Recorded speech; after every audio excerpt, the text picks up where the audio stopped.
Hello, my name is Sean Bouchard, and this is Play by Play. I am gonna be playing Mass Effect. This is a secret bonus stream that I've been doing more and more recently to play this game, because this is a great game, and people seem to enjoy it. Yes, as you can see, I am wearing my N7 t-shirt, which is appropriate for this occasion. I forget exactly what's going on. I think that Commander Shepard is now captain of a ship of her very own. Oh yeah, we were talking to the crew. We were just going around talking to everybody. Hey Commander, you know that Quarian Tally? She's been spending all her time down here asking me about our engines. I'll tell her to leave you alone. What? No, she's amazing. I wish my guys were half as smart as she is. Give her a month on board and she'll know more about our engines than I do. She's got a real knack for technology, that one. I can see why you wanted her to come along. I figured she'd be a real asset to the team. You've got an eye for Tally, Commander, but I'm guessing that's not why you came down here. It's interesting that the game gives us a real breadth of alien racism on board. Like this guy is unexpectedly cool about the Quarian, knowing everything there is to know about the secret stealth Earth technology. Whereas, I forget, have we gotten into Ashley as a space racist yet? We will. That's a major theme. Fill me in on the IES stealth system. How does it work exactly? You can't hide a ship out in space. They emit too much heat and radiation. Too easy for sensors to pick them up, unless you find a way to capture those emissions. So our stealth systems trap the energy we give off in storage sinks built into the ship itself. No emissions to give away our location. Eventually the sinks have to be vented. More than a few hours silent running and they overheat. Cook us inside our own hull. Hey. There's no way for anyone to detect us? Hey. A visual scan can still pick us up. Anyone looking out a window can see us plain as day. But you have to be pretty close to get an actual visual out in space. Most vessels rely on scanners. As long as the stealth systems are engaged, they can't see us. Not unless we accelerate to FTL speeds. Why doesn't it work with faster than light travel? Cranking up the FTL blue shifts our emissions, pushes them into frequencies too high to capture in the sinks. As soon as we make the jump, it's like setting off a flare. Sensors can pick up our location whenever we enter or exit FTL flight, but for short-range missions, our stealth systems are amazing, and we've got the only one.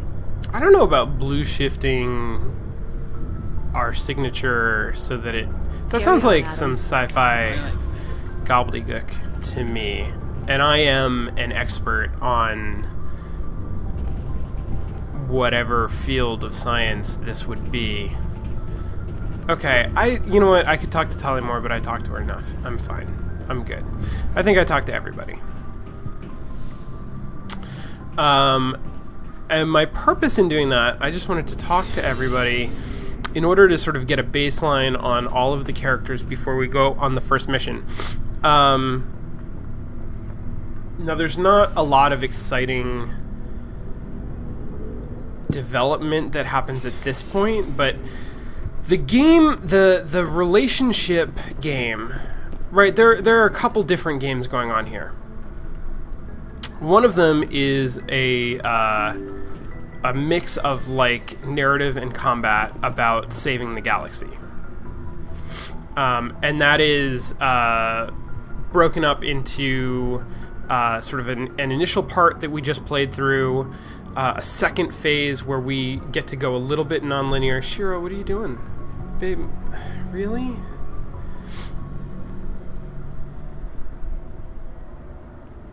She's got water. I swear to God, I give her water. But as soon as I get a glass of water, that's all she wants to drink.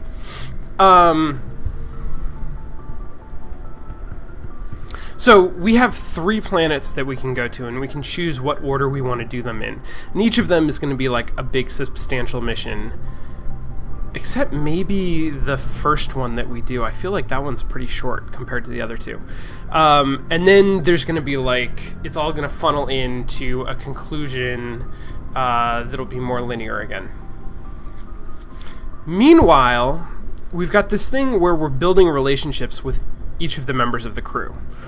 And those relationships are built in stages. And in sort of BioWare tradition, you need to interleave your relationship building with your questing. So essentially the way this works is we're going to have 1, 2, 3 planets that we go to.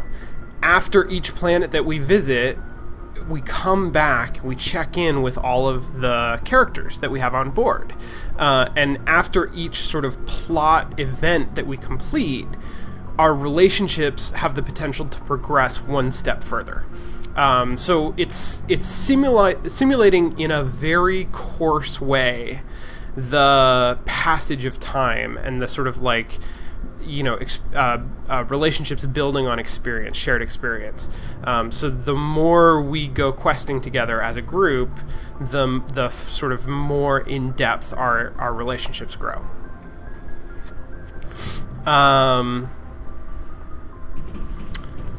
So we sort of did our. Oh, and I didn't talk to Joker. Joker doesn't really work the same way.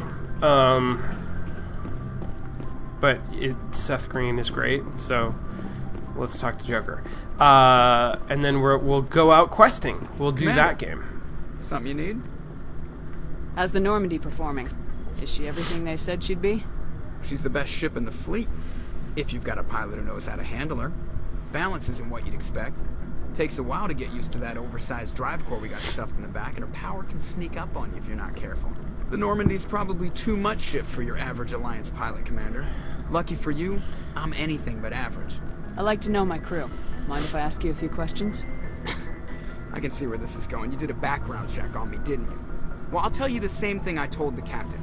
You want me as your pilot. I'm not good. I'm not even great. I am the best damn helmsman in the Alliance fleet. Top of my class in flight school, I earned that. All those commendations in my file, I earned every single one. Those weren't given to me as charity for my disease.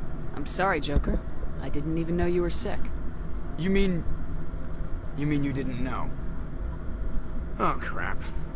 Okay, I've got Vrolik syndrome, brittle bone disease. The bones in my legs never develop properly. They're basically hollow, too much force and they'll shatter.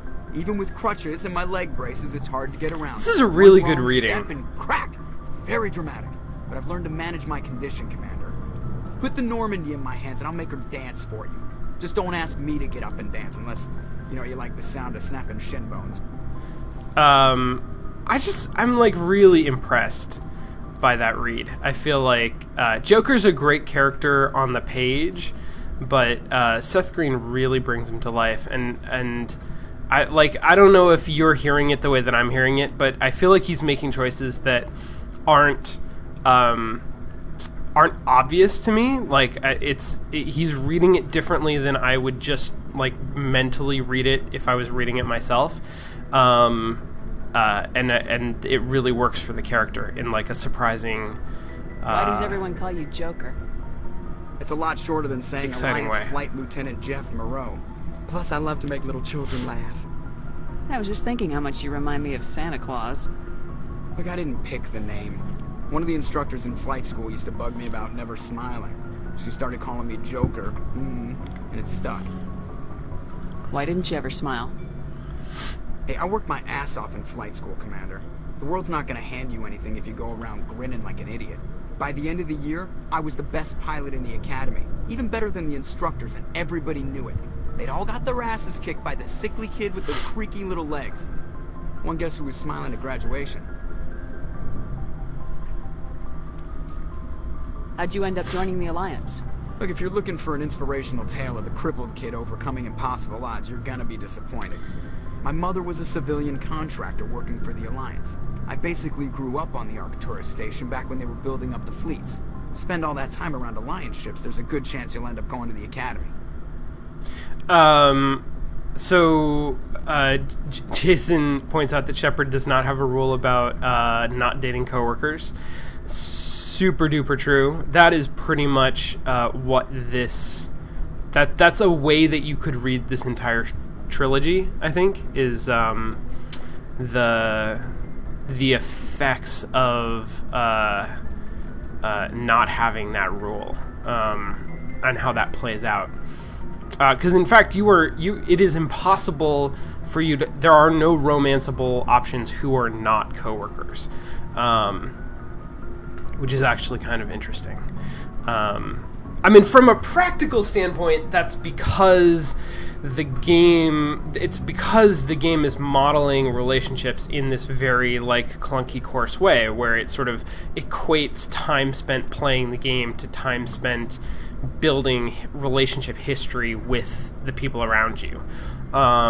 So there's no way that you could do that same thing with a character who wasn't, like, right there with you.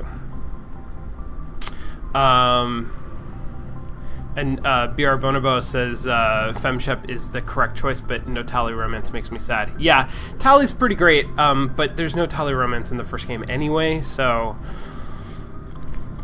I don't know. I have to go. All right, see ya. That's such a good goodbye, too. Fuck yes.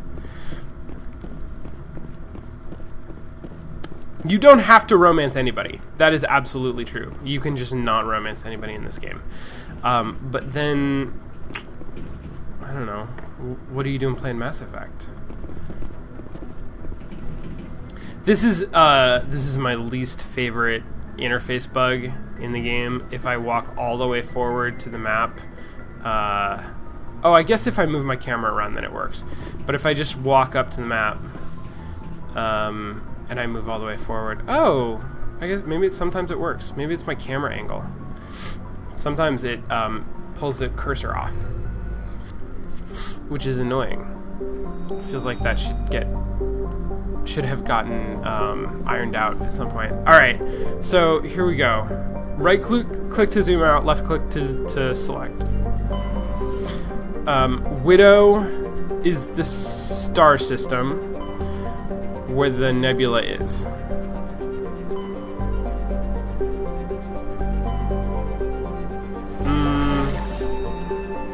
Yeah. Serpent Nebula is the cluster. So, Novaria, Pinnacle, Pharos, Liara's dig site. It's nice that is labeled like that. To make it really super obvious. And then I can also go random places. Hades Gamma, I think there was a note, something about Hades Gamma, so we might check that out later. I'm going to go to Liara's dig site first, because of course, this is where I pick up my last crew member, which I want to do ASAP. Wait, I guess I travel to the other system first, and then I can get info about the stars.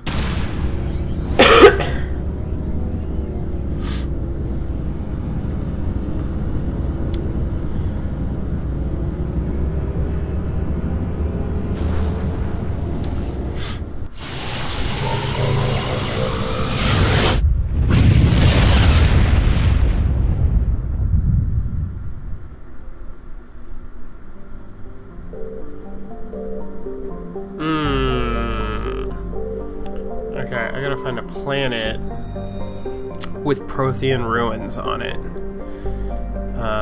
It's not that one.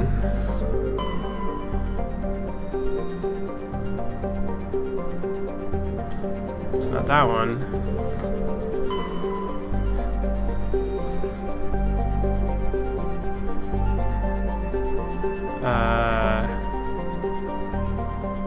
Nope. So, this part of the game... a signal from the planet's surface? It looks like an automated distress beacon. Edelus is a terrestrial planet with an atmosphere of carbon dioxide and nitrogen. Sure. Let's do the procedurally generated quest.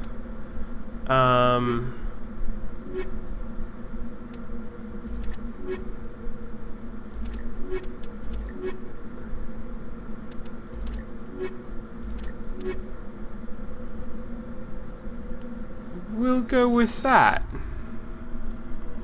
I like Tali.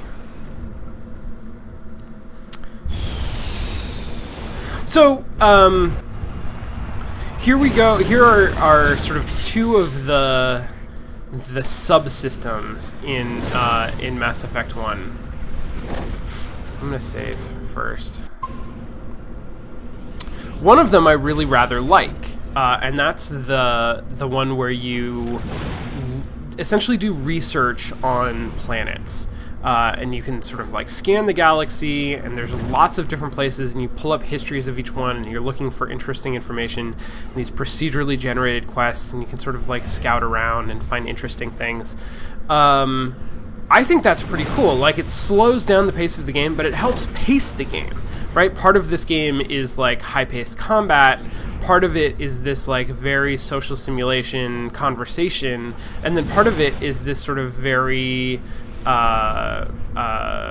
it's a more intellectual exercise. It's like a research. It's reading through stuff, and I like that it has all of those elements. And then there's the Mako. The Mako is one of the sort of least appreciated subsystems in the game, for, I would say, good reason. It's just a clunky as hell vehicle segment, and you don't have to do it often, and so you don't even really get used to it, and it's really easy for it to kill you.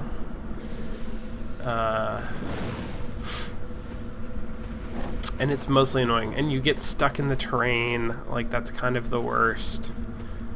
I have no idea what this thing is. But I can't interact with it, which is weird. Alright, let's get back in the Mako. And returns you to Normandy. Good to know. Right mouse button fires Mako's cannon, left fires machine gun. Okay, and then... that's me? If I turn around, there's a distress signal.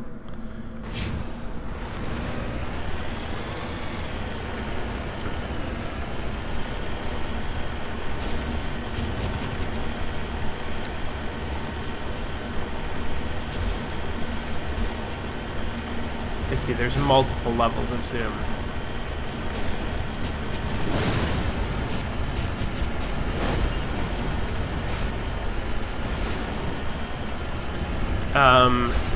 The game gives you these sort of hover jets to compensate for the way that the Mako interacts with the physics of the terrain in sort of a low gravity way.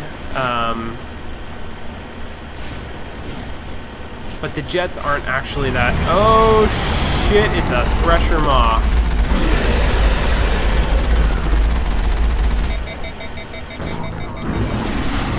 Okay, alright.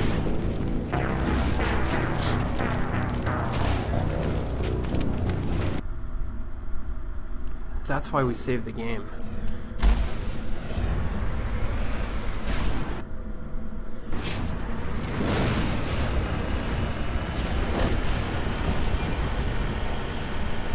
Let me try that one more time.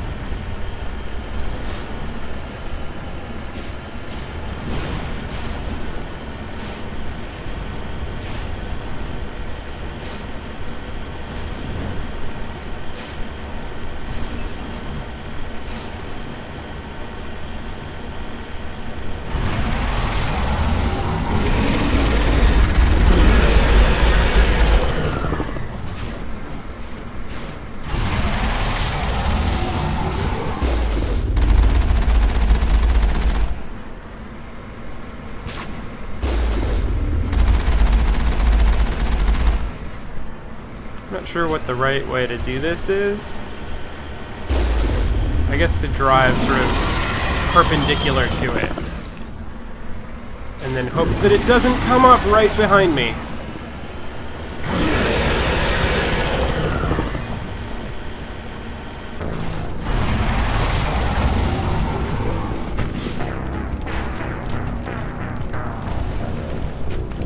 One opinionated. Tell me if there's a strategy that I'm missing, because this is like this feels silly to me, and it feels just poorly balanced, and that may be because I don't understand the right way of approaching this.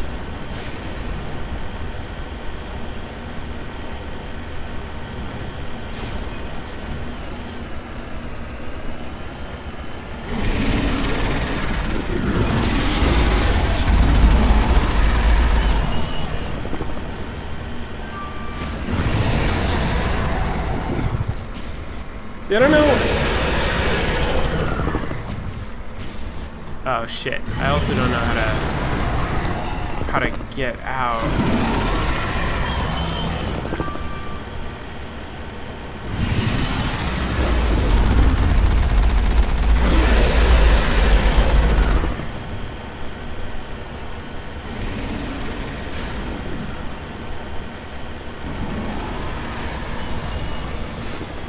Avoid the flats. Okay.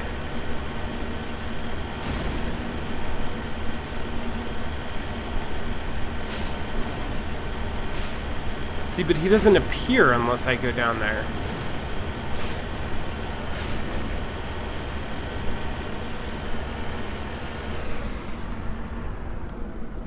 I think there's a way for me to repair. I'm trying real hard to like get him to come out without getting too close to where he normally is. There he is.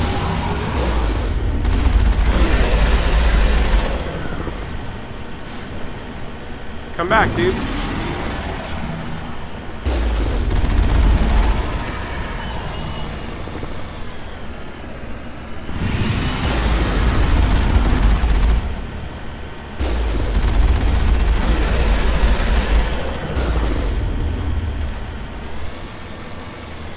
Okay, so now I'm just like driving around the side of this little basin. Like this isn't, it's not challenge. This isn't challenging enough to be fun. But it's also like tedious.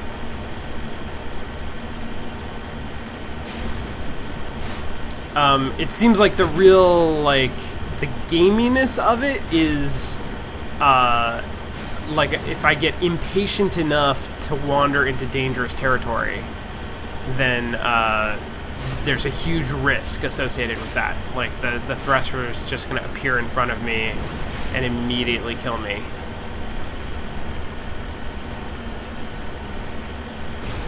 Oh, come on, man. Come here. Get out here.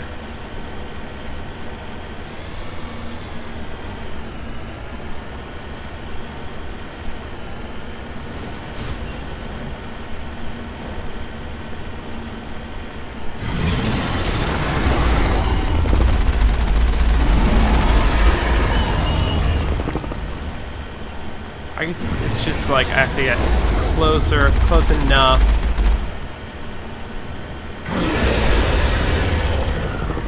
Did I kill it? I don't think I killed it.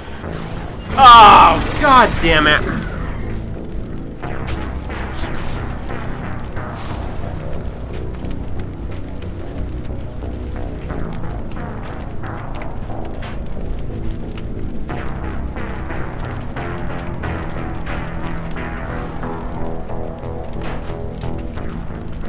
Yeah, so I mean, we could talk about flow theory if we wanted, which is basically it's a game design concept around difficulty challenge, and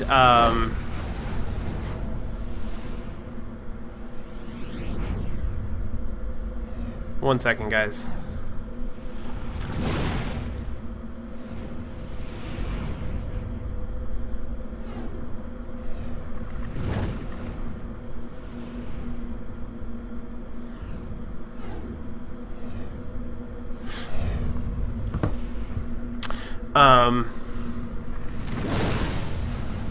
Yeah, if I stay on the outside of the flat and keep moving forward at top speed, he has trouble hitting me. But then he goes back under and doesn't come up again. Like I have to get close to the bait in order to have him like come back up. Right? That was my problem, is that I was just driving around in circles and nothing was happening. Yeah, the Mako, they lost the Mako after the first game, because nobody liked it. But it is going to be in the new game, in Andromeda.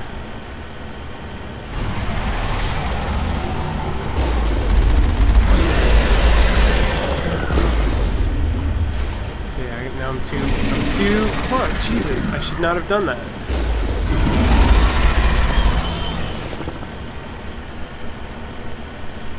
But now he's not going to come back unless I come over here.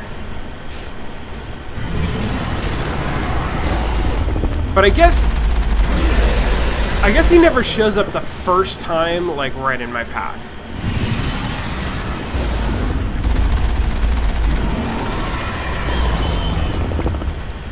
So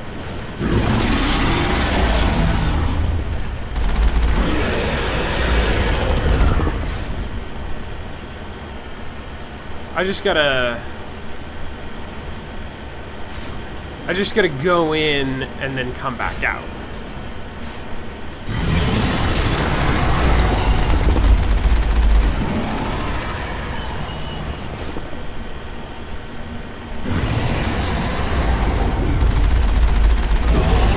Like that.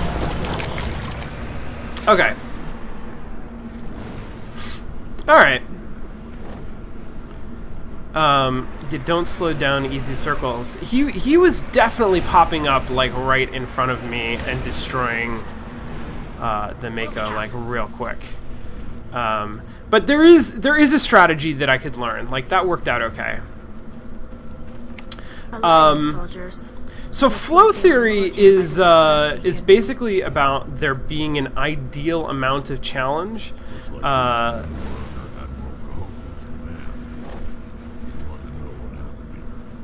I can go back and report to the Admiral.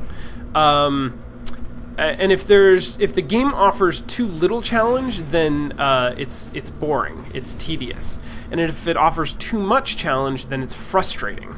And so you want, as a designer, you want to sort of be right in the middle, in that sweet spot. And if you can get the player in that sweet spot, in a flow state where they are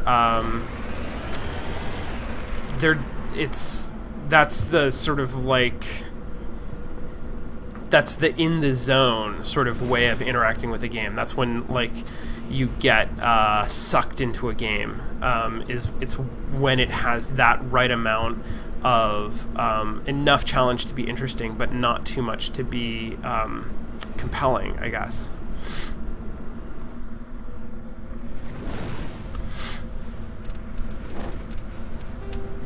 I have a speed save.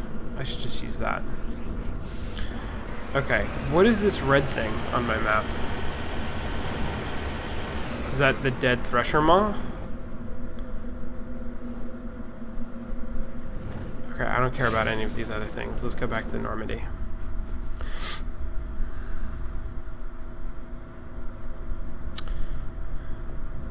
Do you feel like they should avoid one-hit kills so that you can feel out the difficulty without making you start over?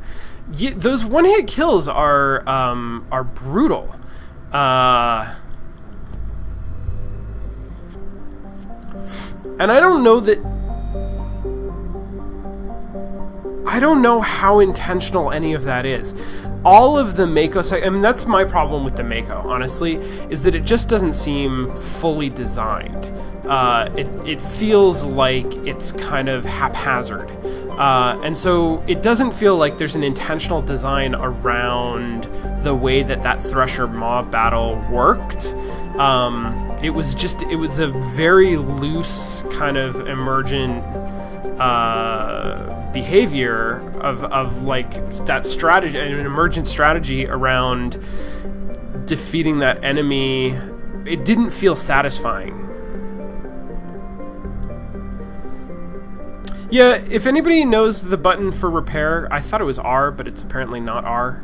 Let me know what that is. I could look it up, I guess, but I don't see anything about Prothean technology, so we're gonna try Gnosis.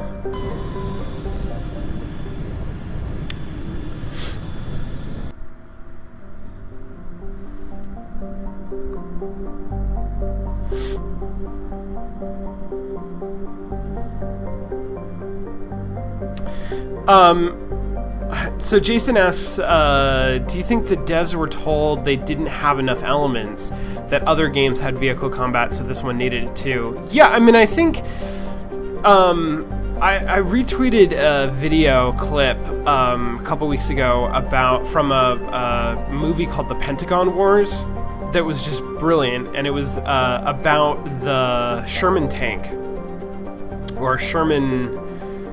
whatever it is. It's a military vehicle that was originally designed to be a personnel carrier, and then the clip goes through sort of the process of how that was changed by sort of committee over the period of its production until it became this thing that everybody considered a success, but it didn't really do any of its jobs particularly well. And it was tweeted, I think, by Ben Katura or somebody, in relation to AAA studio development, and I think it's 100% correct. Like, when you have a big studio, when you have a big team, the chance that you, like, the opportunities for that kind of thing to happen are huge, because there's a lot at stake, because the project is so big. You want it to be successful, you kind of want it to be everything for everybody, because it has to make money, it has to make sales. And so if you can say, hey, this game has vehicle combat, that's a selling point. And if somebody else can say, hey, my game has vehicle combat and Mass Effect doesn't, then that's potentially a sale that you've lost. So even if the vehicle combat isn't good, being able to say that it has it is sometimes more important, because that can equal sales, right?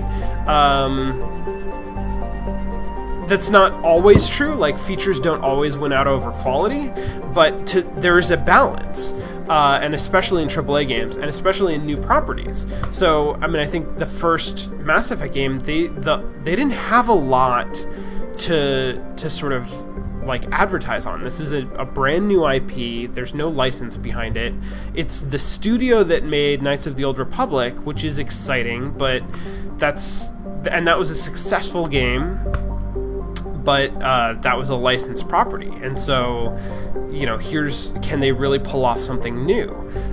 There's an enormous amount of risk behind that, and so the idea that they would add those kinds of elements to the game doesn't surprise me. F to repair the Mako, thank you. Yeah. All right. I'm gonna keep looking for Prothean technology.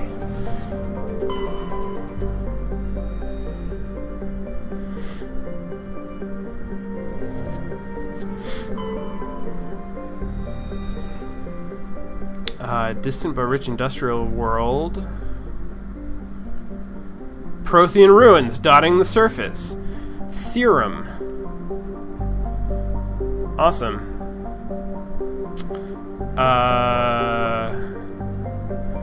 Oh, funny, does it not list gravity? Yeah, 1.12 G. Let's go.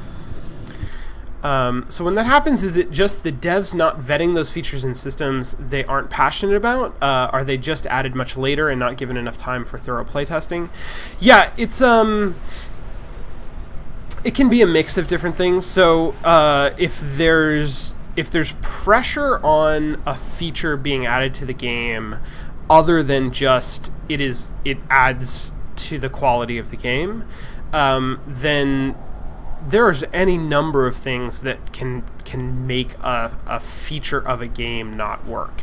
That could be that, like, there's not enough people working on it, or they're not the right people, that it's not given enough time or priority, that it's not given enough playtesting, or even that, you know, it's a system that doesn't mesh well with the other systems.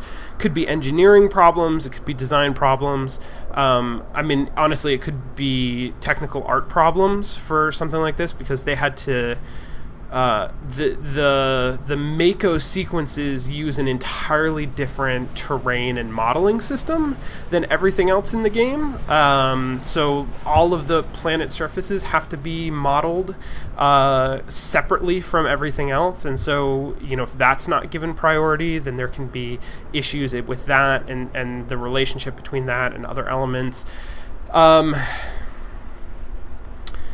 When a system isn't working, then it can become deprioritized, because the most important thing is that sort of the core elements of the game shine, and Mass Effect is really, really good at what it does well. So, you know, they did a good job of polishing up the things that really make it Mass Effect. And at some point, I think it was decided that it was more important that there be a Mako than would allow them to cut it. Like, that was a feature that they couldn't stand to lose. But at the same time, it was more important to devote resources towards other parts of the game that were really good and could be standout, could make people say, hey, go buy Mass Effect, it's great.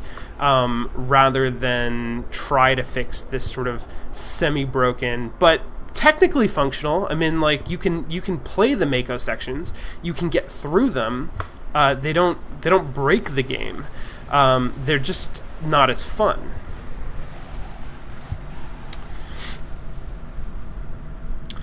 Yeah. All right. I'm gonna go with this again, because I didn't actually get to use this squad.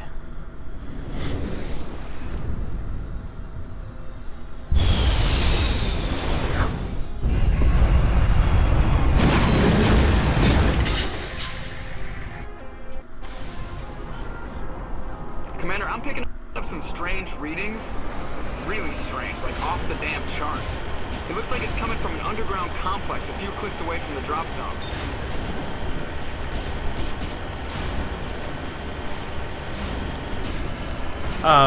Most of the Mako stuff in this game, like the thing that we just did, are just completely optional side quests. There are only a few parts where you have to use the Mako. And this is one of them.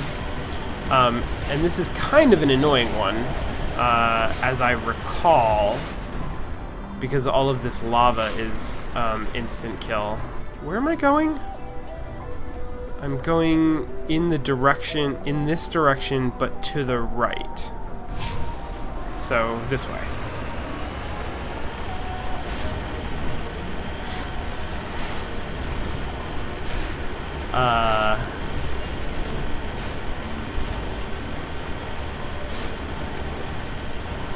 Oh, Rotopenguin, the Mako was bad gameplay, but still cemented you as being in a big world rather than a series of disconnected hallways. That's a fantastic point. And so, even though there are problems with this gameplay, even though it doesn't work in a lot of ways, it still has a big effect on the experience of the game. Oh shit.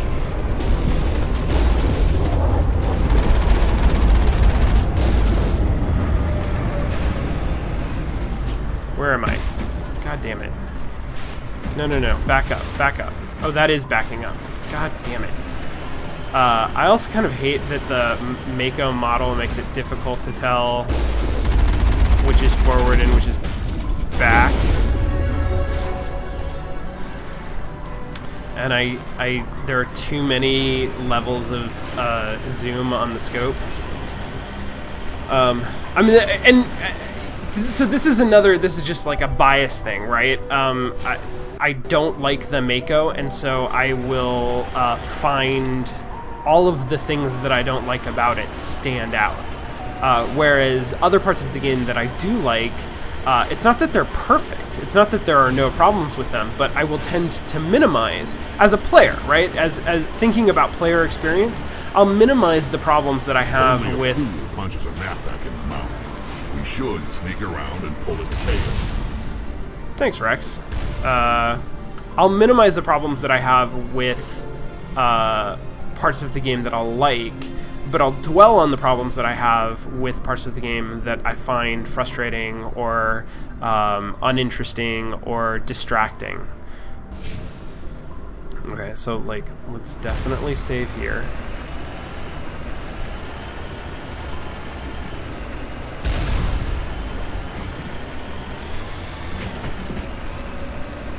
Let's definitely figure out the turn radius on this thing.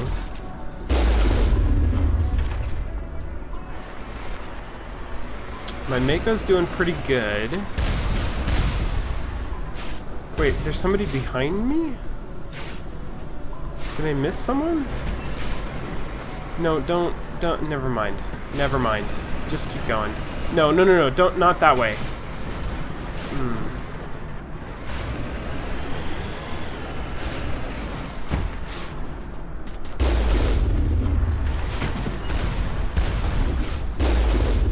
That's kind of fun, I gotta admit.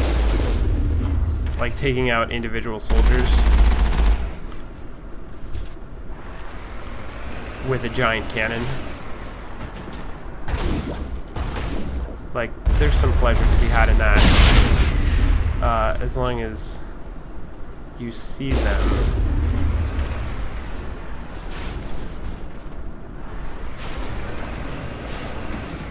No, don't. What are you doing? What are you doing? Stop doing that.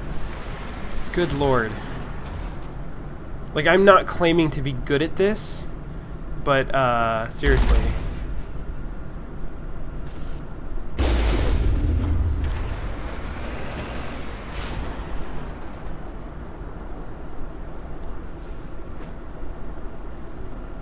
Okay. Oh, I can't quick save.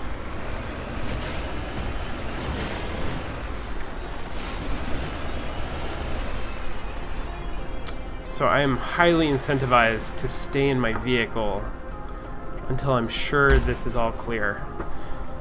Which, I guess.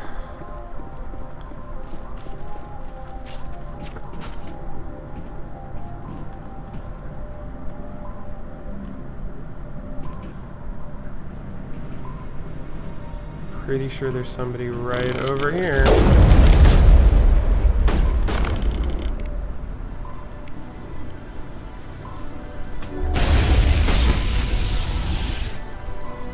Good.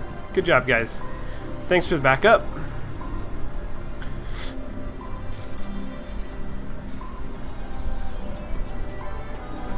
Oh, shit.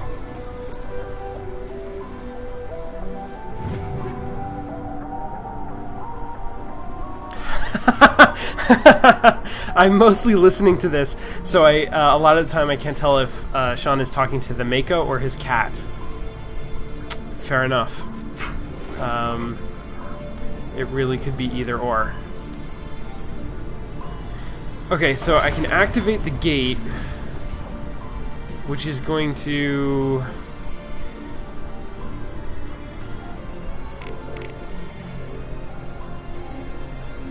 I don't know. That's one of the gates.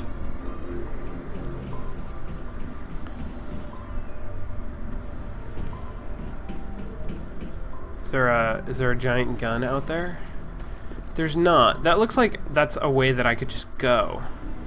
And I quick saved. So because I quick saved, I'm gonna explore all of the rest of this and try to get some cool swag.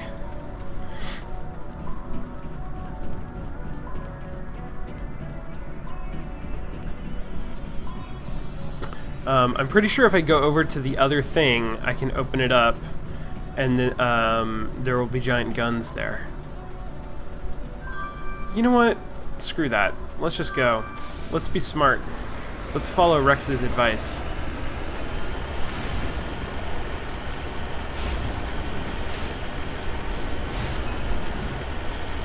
Let's bypass the ridiculous danger.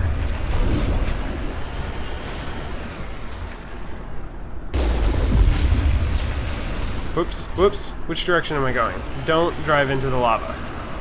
That's my only rule. It's my only rule, Mako. Don't drive into the fucking lava.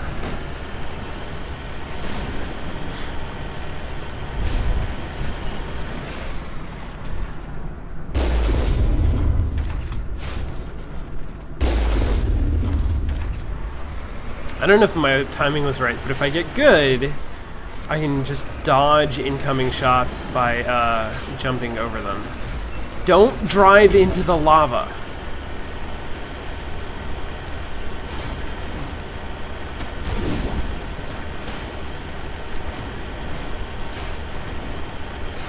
Like, I want to feel in control here. I want to feel like this is an advanced piece of hardware and I'm, like, good at using it.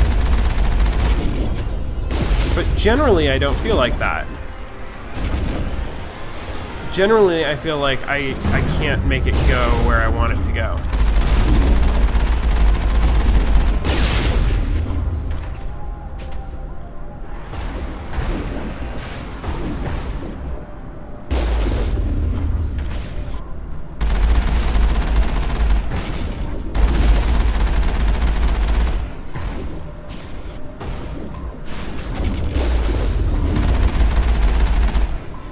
Oh yeah, I should probably take out the those things.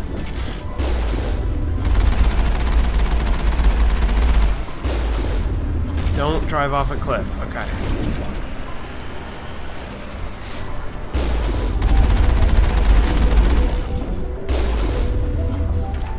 I like long range so much. I like taking things out from way the fuck back. I get such a kick out of it.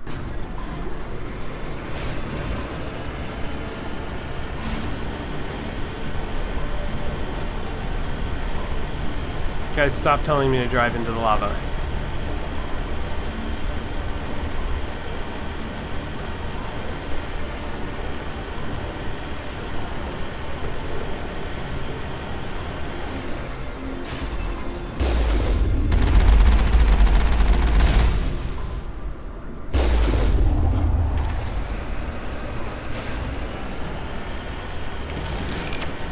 That's also fun.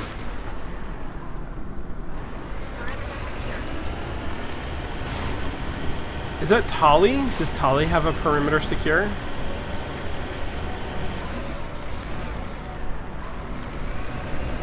Guess I'm going this way.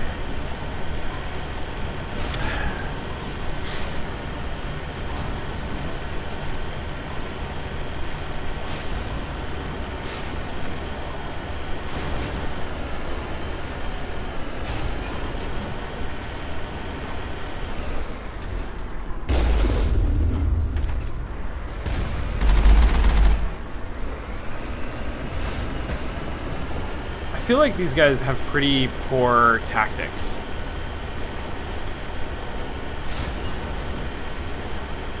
Just like individuals with rocket launchers.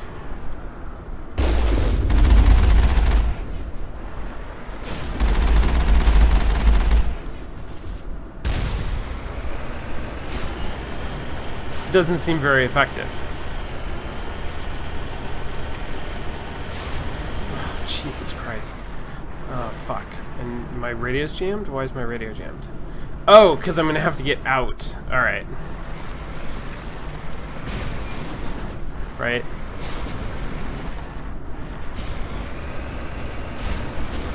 Yeah. Pretty sure I have to get out.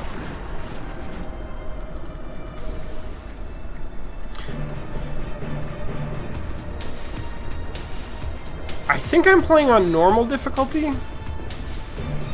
Pretty sure.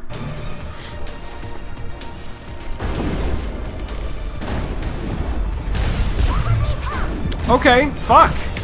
That sucked.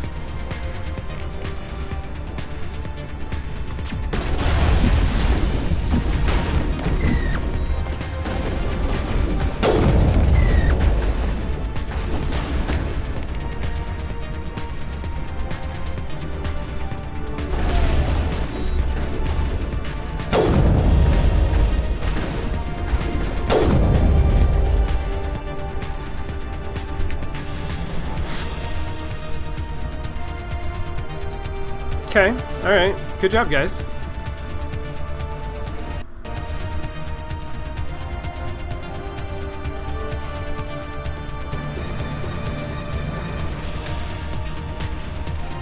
I feel like a commando, especially with the music like this, right? Like, the music has a huge effect on the feel of the game. If I was just running through here, oh, fuck.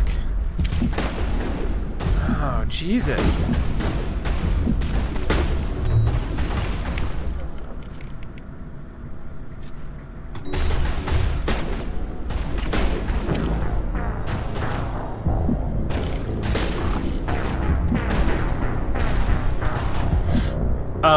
Yeah, I don't think that I can use the Mako to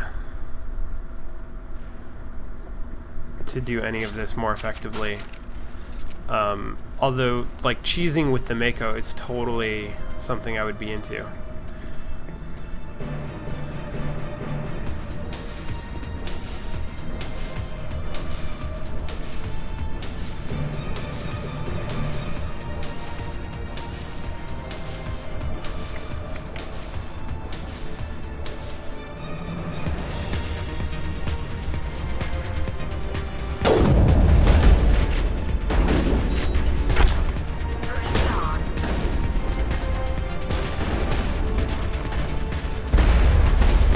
Oh, shit.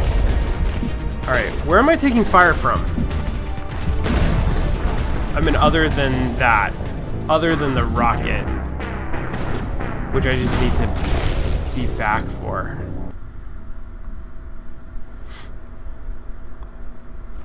Problem is, I'm just not sure where I'm taking fire from. I'm gonna try to save closer. Because I expect, that's probably going to happen again. Alright, so if I get here... There we go. Great.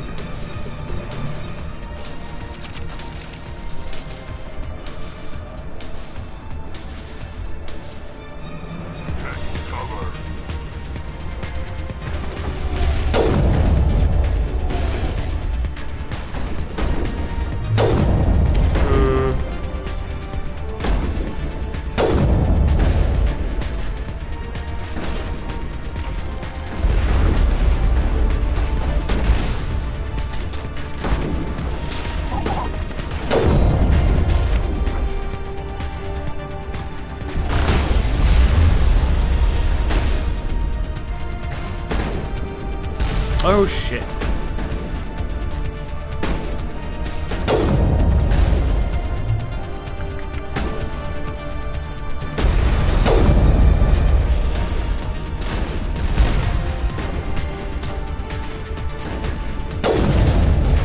No good. No good.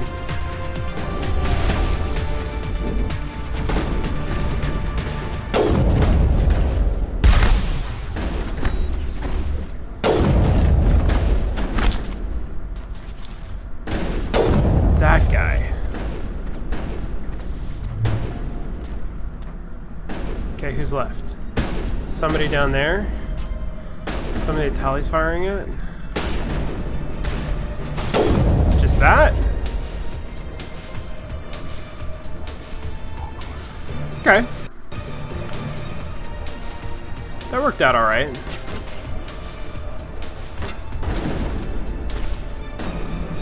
Now where?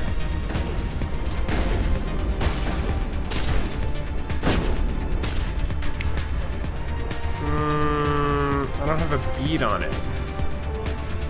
Oh, that might work. No, that might not work.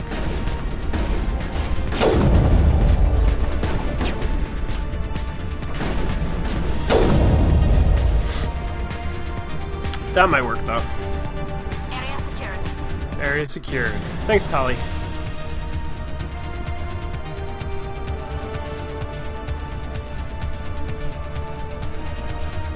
I can just run forever when I'm not in combat, right? That's handy. Okay, which way is the way I'm supposed to go? This way. Is there anything over here? No.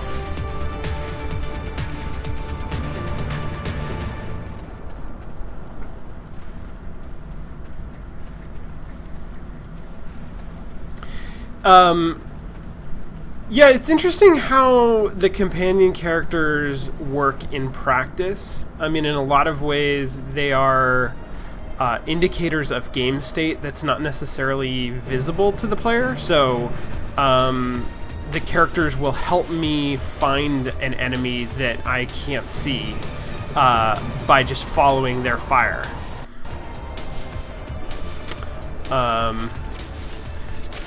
Fuck this fight. Okay. God damn it. Alright, we're gonna do this a few times. God, I hate those guys.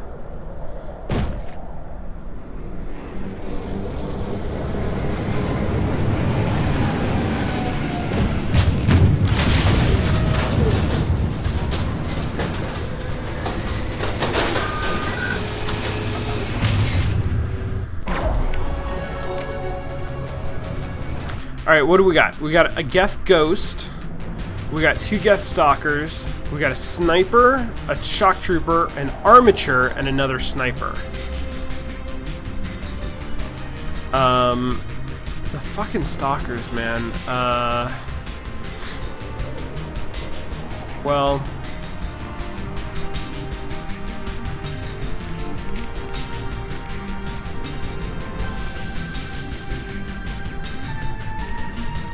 forget how all of these guys work.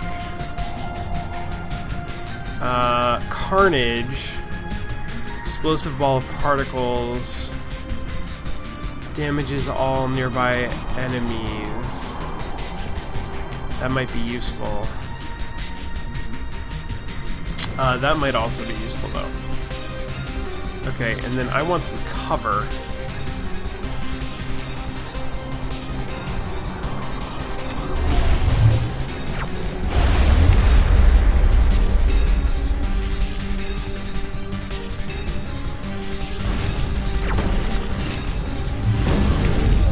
What is going on? Why don't do I not have my gun out?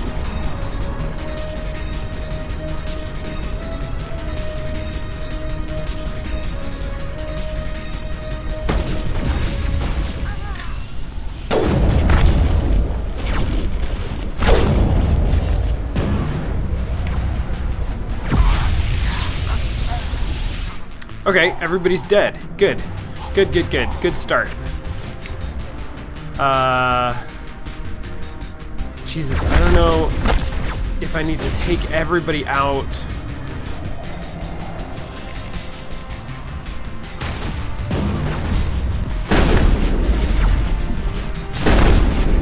Yeah, fuck. I don't know if I need to take everybody out before I get to the tank. Like, quick and just dodge the tank, or the tank is, just destroying me, so, you know, there's that.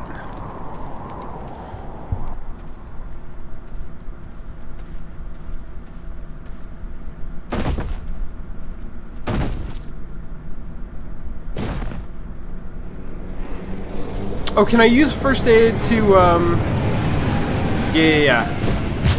Oh fuck! I should level up next time. Remind me to level up before I start this battle again.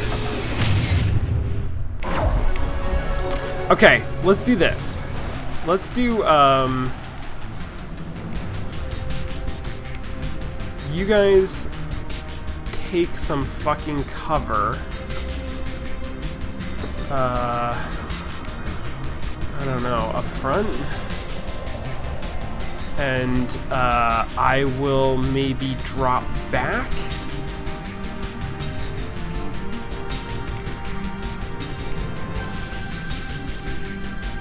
No, don't do that.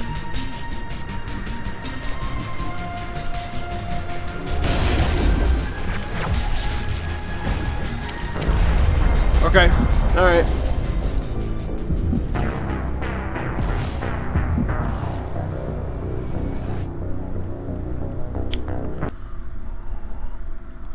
I either have to run faster or not do that. Let's see. I got 2 points. I can't get to Unity. I can increase my damage reduction. Or get better at sniper rifles.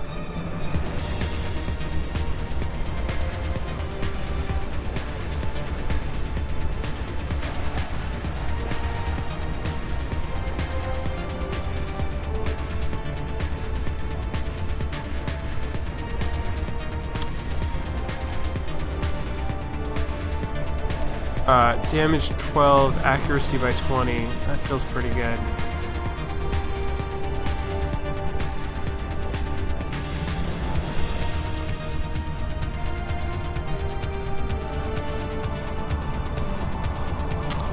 I'm gonna try that.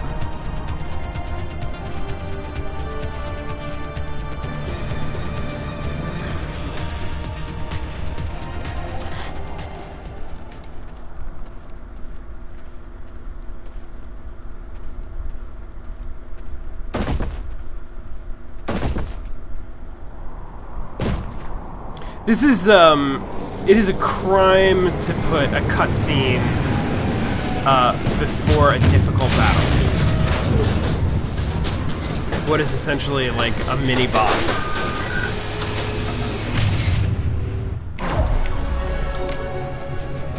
I leveled up again. Can I level up now in combat? Is that a thing that I can do?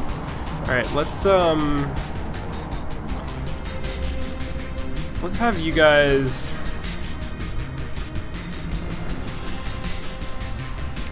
take out the sniper. No. Like that. And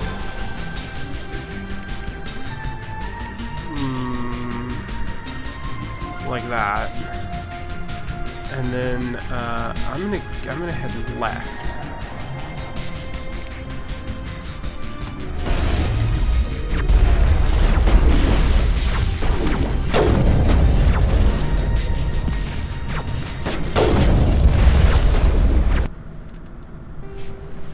Oh shit, I totally can level up. Well, shit, maybe I should have done Spectre training. Let's see how far this gets me. See, now, these guys, I want, can you guys take out these dudes? No, you've used all of your powers.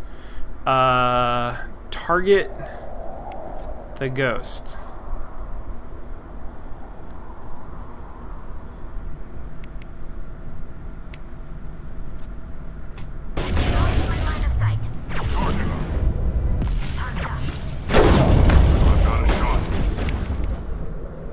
That fucker.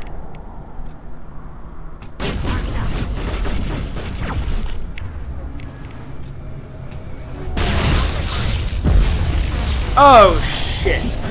Alright. So that worked pretty well, actually. Except that I need to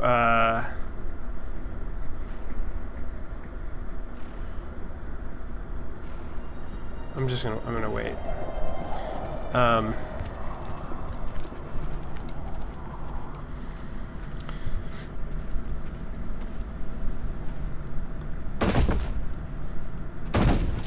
Yeah, I have this squad on auto level.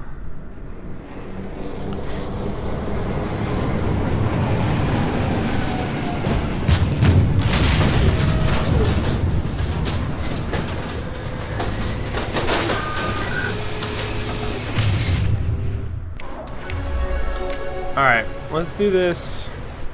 Let's try this again. Keep doing it the way you were doing it.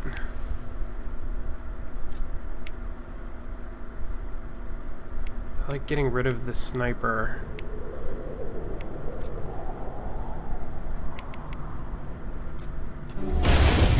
Oh, God damn it, not that.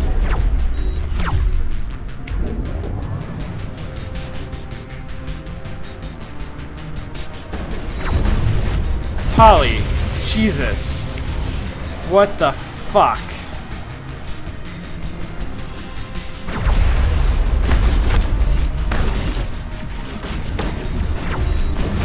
Oh, I didn't... God damn it, I didn't level. Well, alright. So I fucked that royally up. But, you know, learning. How do I grenade? Is it R?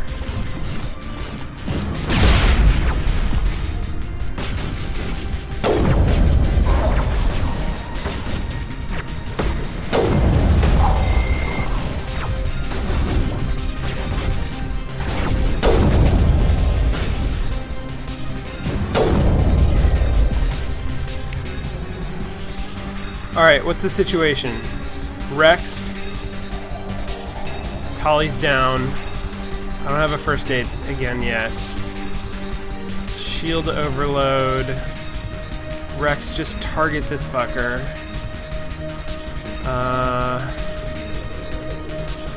Okay, let's do it.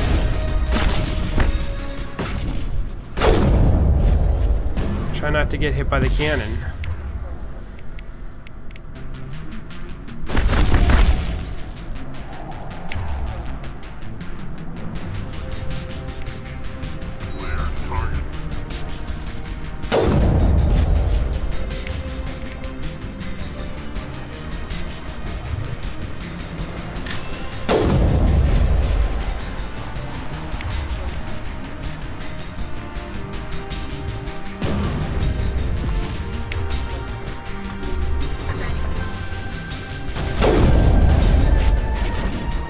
Okay, Tali, take fucking cover. Go there. And Rex, I don't know, dude, like, do something useful. And then once you have cover, alright, whatever.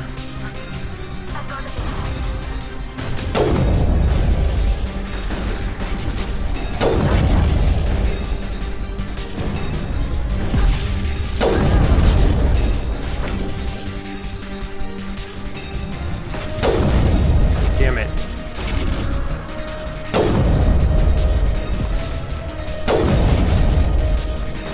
This is working now, though.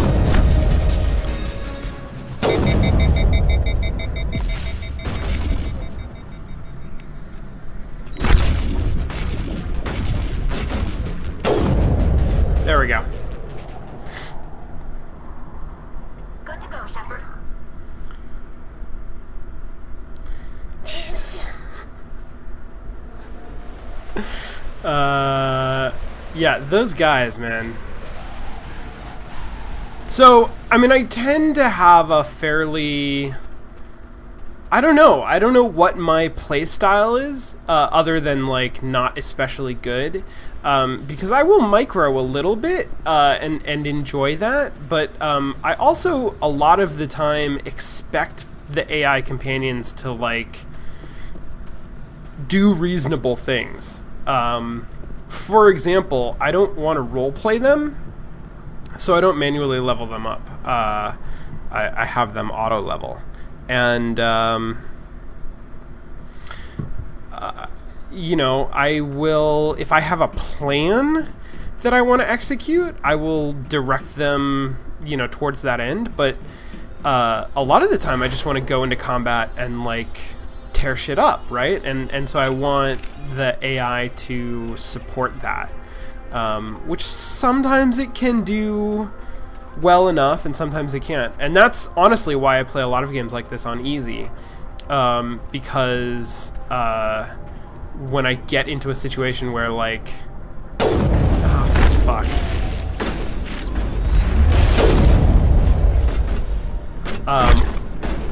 Where the combat is just, like, destroying me, that's not fun for me anymore. Okay, where is everybody? You guys doing a good job without me? Foot shot. I fucking love the foot shot.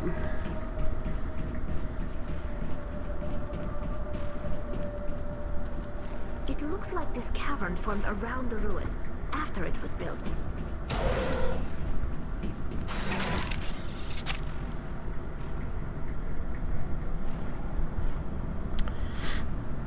Yeah, so, I mean, like a lot of things, the companions definitely improved in the sequels. There are a lot of things that improved about the general game flow, about the combat, about sort of secondary systems. Oh shit. When is the last time that I saved?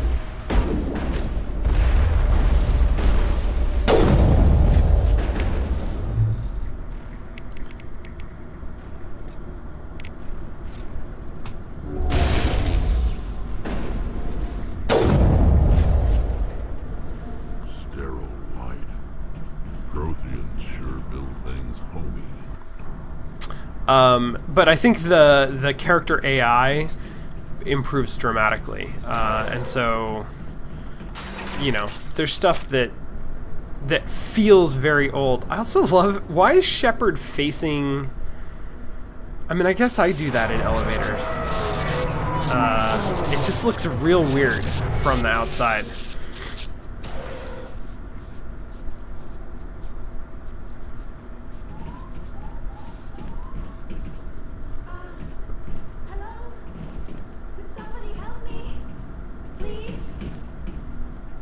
Maybe. Can you hear me out there? I'm trapped. I need help. Okay, let me address some things from the chat, because this is interesting. One is Sir Sunster talking about the difference in AI in a game like this, where the AI is kind of secondary, or at least it's a part of a system that is one of many in the game, compared to a game like Papo.io, where the AI in that game is certainly not more sophisticated than the AI in this game. I mean, it has a lot less to do, and so the AI programming is a lot simpler. But at the same time, that game is all about building your relationship with this, artificial character, and so the AI is a central core component of that, and the experience has to be smooth around your interaction with the AI.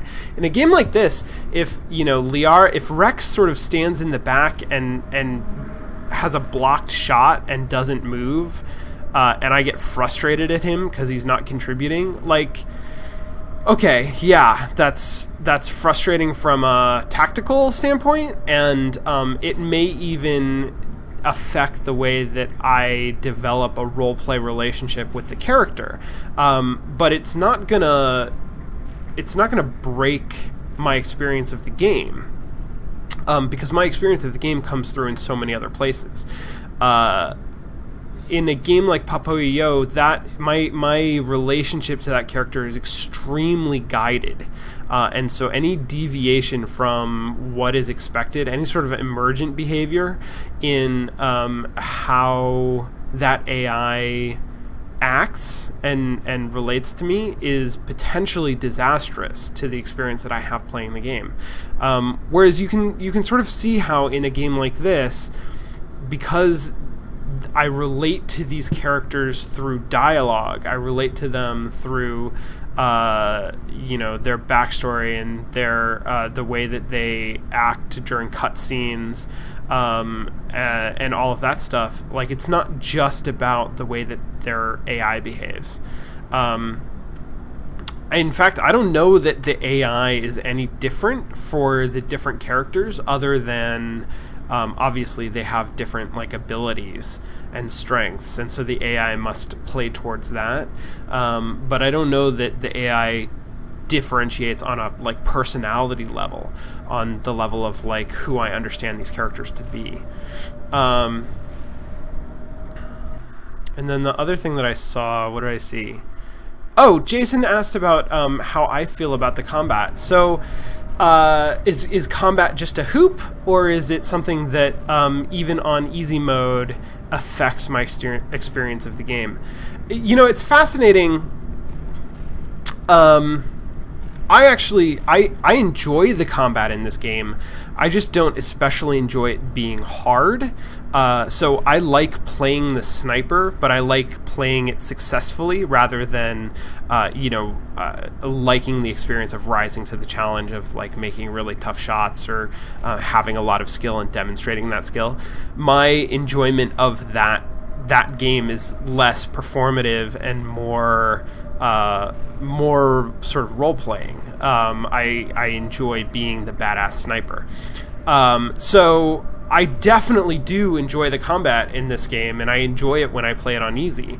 In addition to that, I think that the combat as a central part of these like questing missions is part of what holds the whole experience together.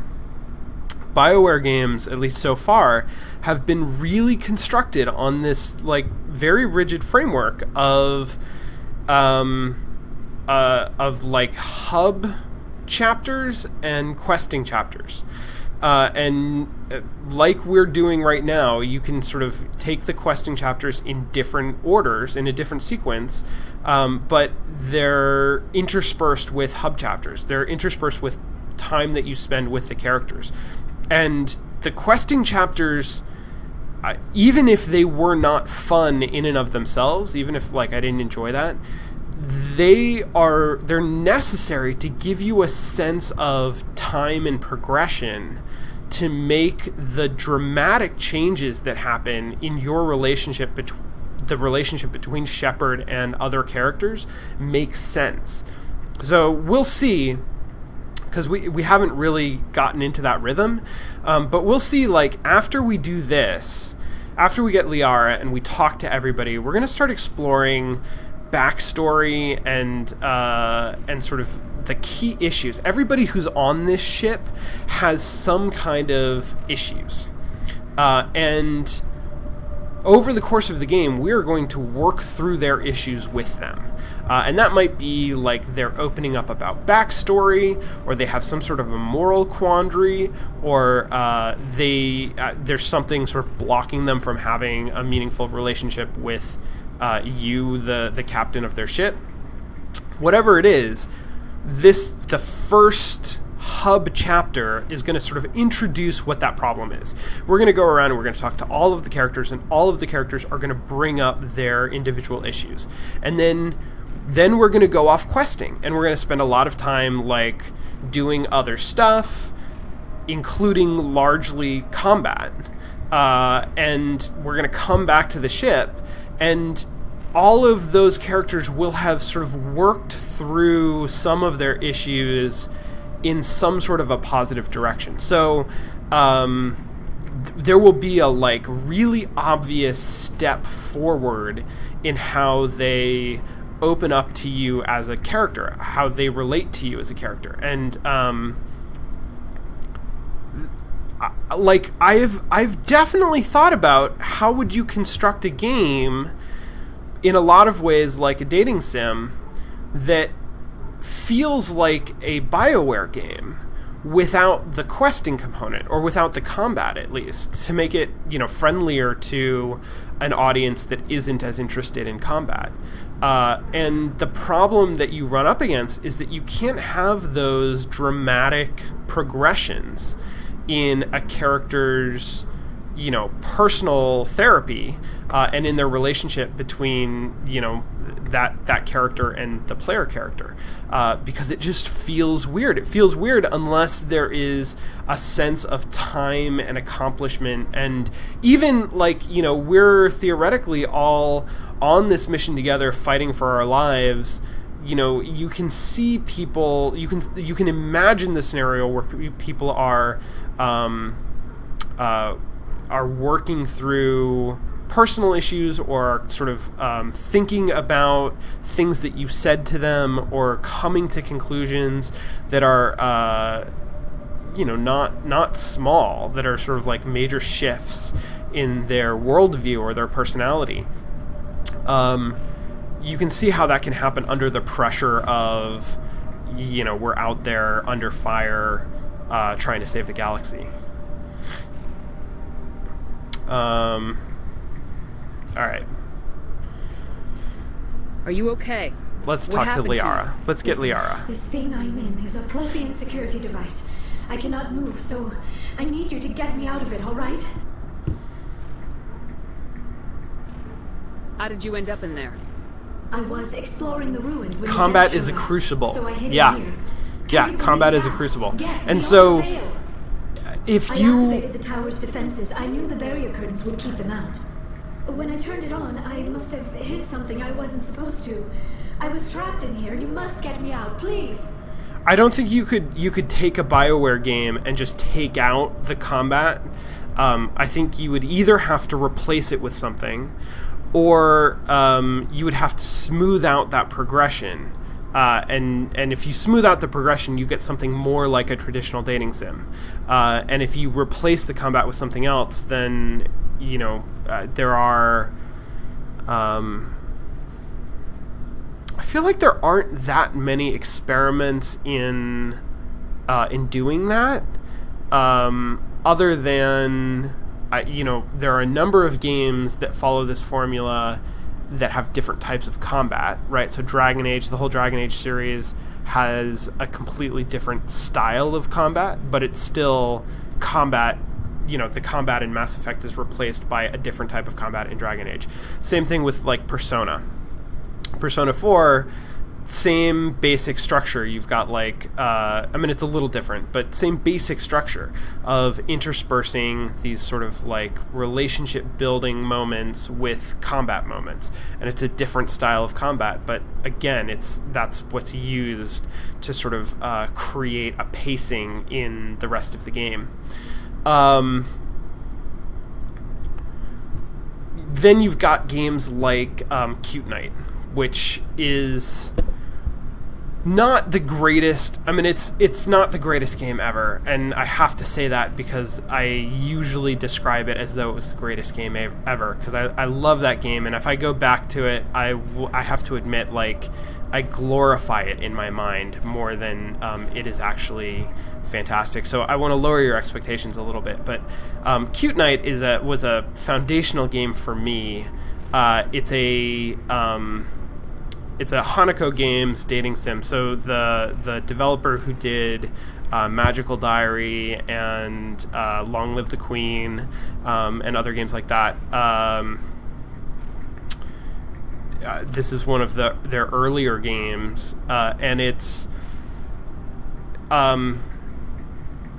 got some dating sim style conversation where you sort of talk to characters and build relationships with them and progress relationships with them. And it actually does have a combat game, but I never play it. It's completely optional. Mostly the gameplay in between conversations is a time management skill building game that I find super charming and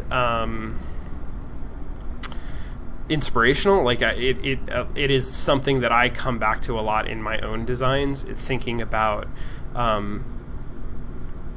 you know, how that system can be used. Cute Night is pretty cool.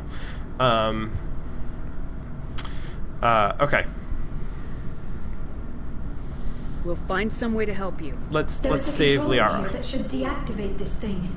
You'll have to find some way past the barrier curtain. That's the tricky part. The defenses cannot be shut off from the outside. I don't know how you'll get in here. Be careful. There is a Krogan with the Geth. They have been trying different ways to get past the barrier.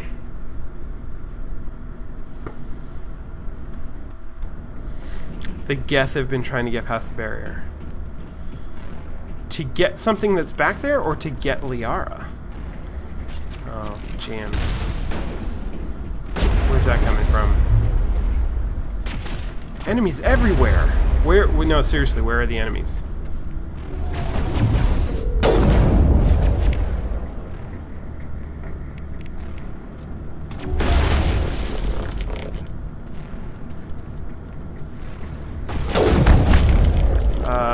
Can I get some cover? Is cover a thing that I'm allowed to have? Somebody shoot this guy, please? Can we... No? No shooting? No! That's not what I wanted! No! God damn it! You were supposed to go behind the rock! You were supposed to duck down, not jump over. Oh, Jesus. Oh, fuck. Okay.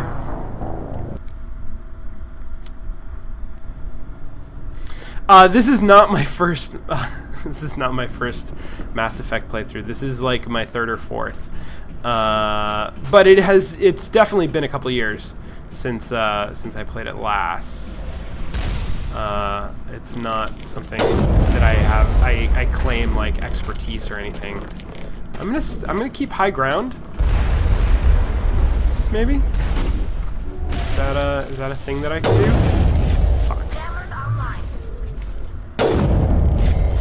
Fuck! Be more useful. No. Like... God damn it, don't... Did I just put a grenade there?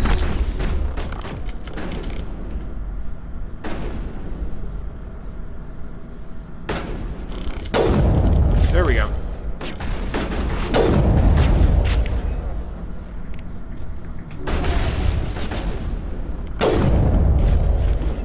Oh shit, I keep trying to reload my gun. Perimeter clear.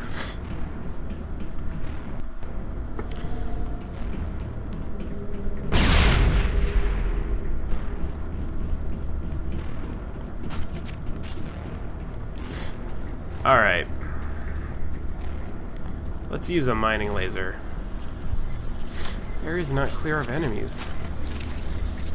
Take them out. How about now? Is the area clear of enemies? It'll let me quick save, so there's that.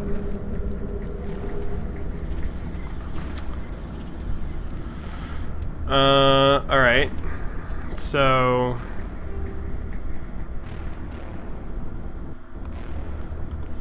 Can I guess at this code?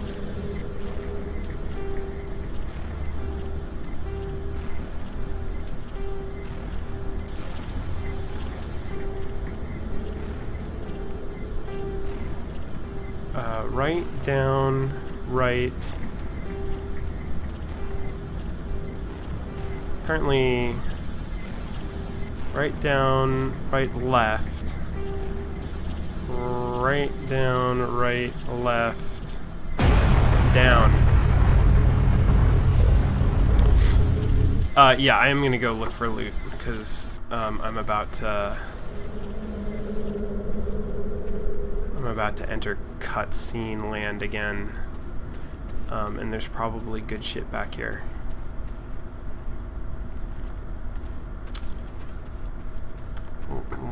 Like this. No. When I want to target it, can I... Rex, go away. You're standing too close to me. Come over here.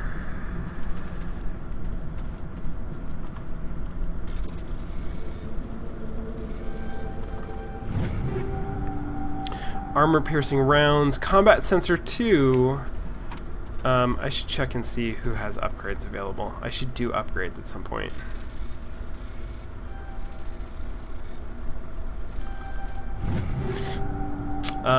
Pistol, shotgun, assault rifle. At some point we're gonna do equipment.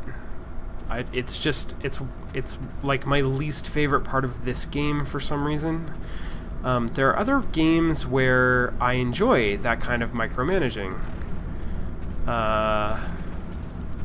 But not this one.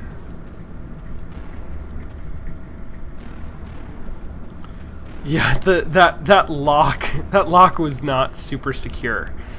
I think that's fair to say.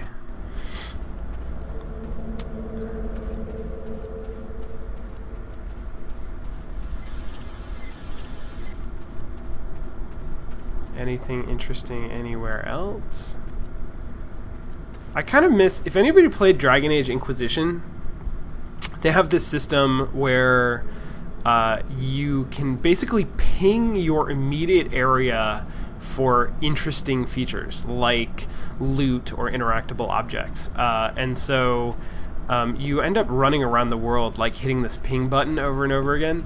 But there's something very satisfying about it, that you don't have to do what I just did and run in little circles over every area of the world.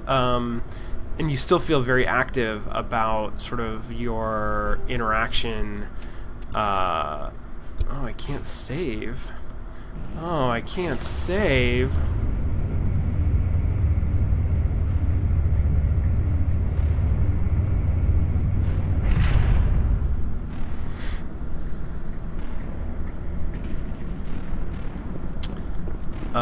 Of course, not everybody is necessarily going to enjoy that ping feature.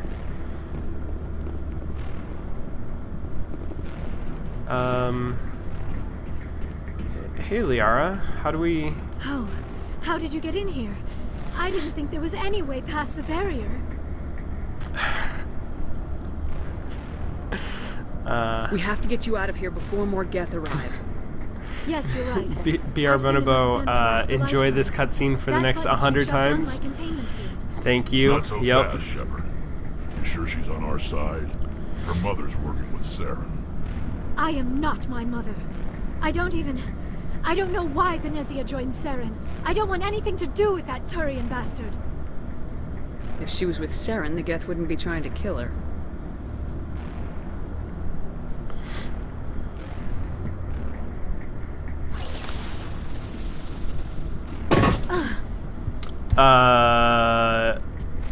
Is this Benezia? This is... Benezia's gonna show up, and then she's gonna stick some Krogans on us. There is an elevator. I forget if we actually fight Benezia here. This is not the Benezia fight. It should take us out of here. Come on. I still cannot believe all this. Why would the Geth come after me? Do you think Benezia's involved? Saren's looking for the conduit. You're a Prothean expert. He probably wants you to help him find it. The conduit? But I don't know. Okay. What the hell was that? These ruins are not stable. That mining laser must have triggered a seismic event. We have to hurry. The whole place is caving in. Joker, get the Normandy airborne and lock in on my signal. On the double, mister. On the double, mister! And away. ETA That's pretty great. He needs to move faster. If I die in here, I'll kill him. Oh shit, I can't even pull out my weapons. I guess we're gonna have a whole dramatic villain speech.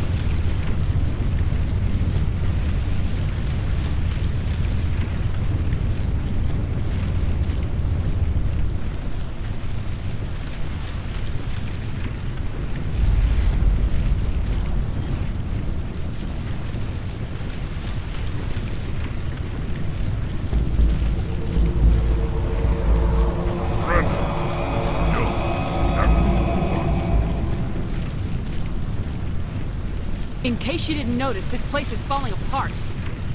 Exhilarating, isn't it? Thanks for getting rid of those energy fields for us. And the doctor over Whatever it is you Yeah. want, you are not getting it from me. She'll stay with us, thanks. Not an option. Saren wants her, and he always gets what he wants. Kill her. Spare the Asari if you can. If not, doesn't matter. If not, doesn't matter. Alright, fuck. Rocket Trooper, start there.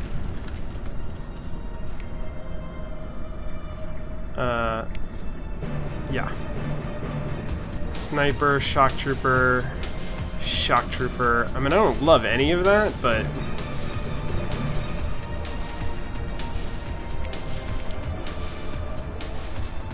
Tolly, maybe? And then, I want some fucking cover. Jammers online.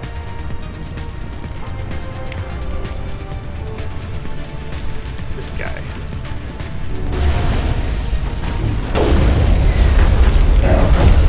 Fuck, my cover is not very good.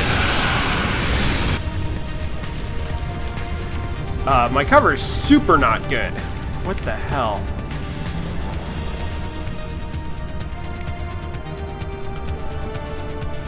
Yeah, Tolly definitely shields up. Okay. I'm gonna go back this way. And maybe... Shit.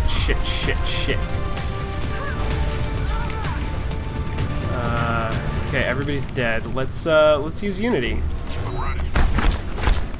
Out, get...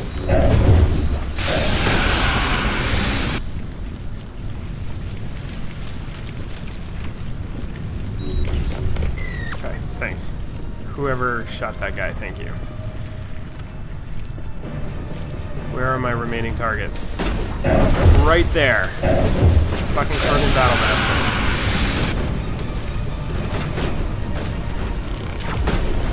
Incoming!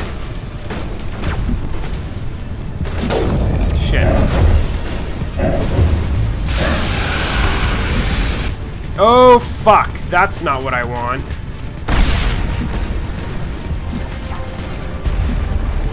Run away, Shepard. Run away. No, keep running away. Keep running away.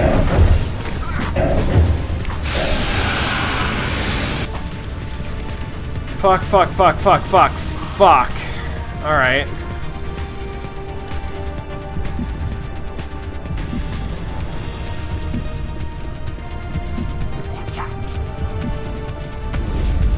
Oh, shit. That's not good. I'm just gonna keep running.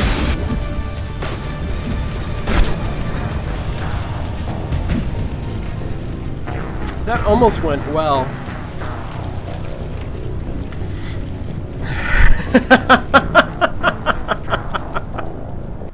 Yeah, he can one-shot me with his melee, so that's not an awesome situation to be in. Why would the Geth come after me? Do you think Benezia's involved? Saren's glad- looking for the conduit. You're a Prothean expert. He probably wants you to help him find it. The conduit, but I don't... I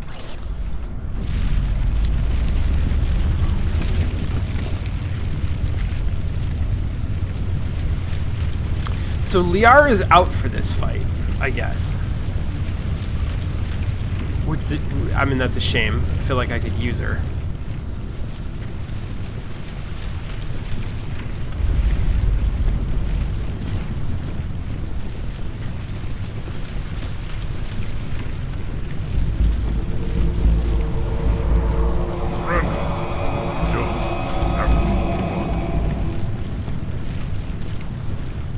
In case you didn't know, Auxiliary. Thanks for getting me. whatever it is you want. Okay, I still feel like my priorities are right.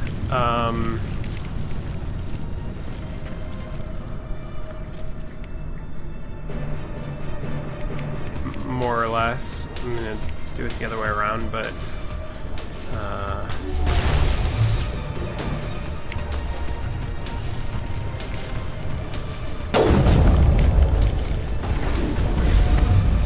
well, fuck. Well, fuck. Fuck all of that shit.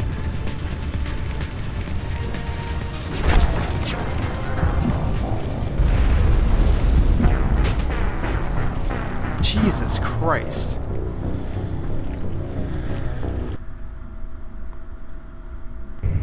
Alright, let's... I'm gonna finish this fight. We have to hurry.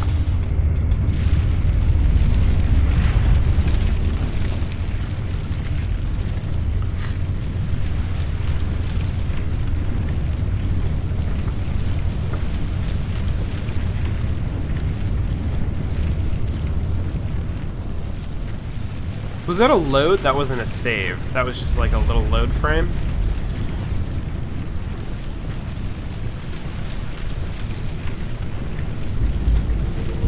Watch for steam vents. Do I take environmental damage? Whatever it is.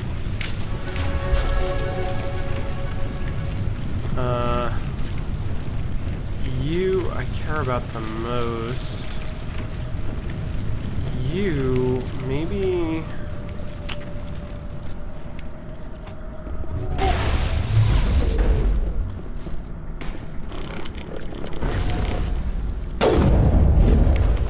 God damn it.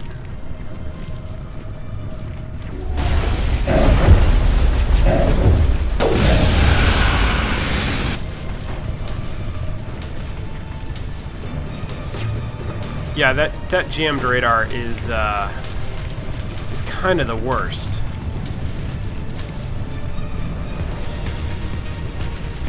Rex is fine with his barrier.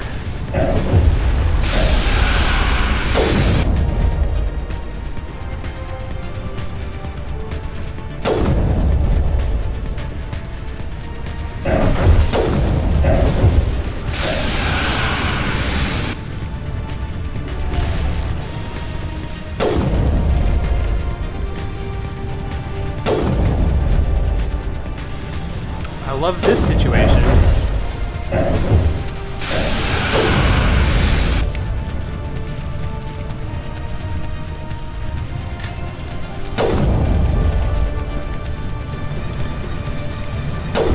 Couldn't just stay there, huh?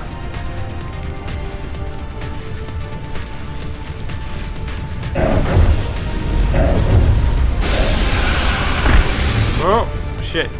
He outsmarted me. Everybody concentrate fire, by the way, on this dude. If you haven't already been doing that.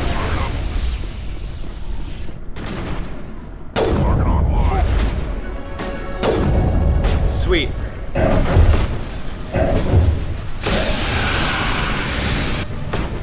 Oh, there's somebody left! What the fuck? No. No. On target, on target.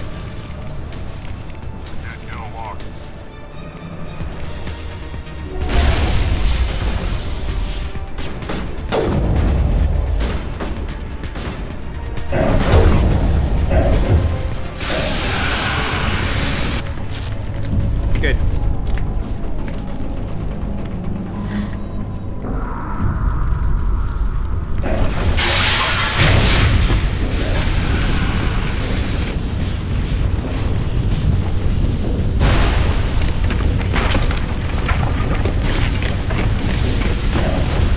Yeah, I don't think the steam jets are environmental damage. I don't think.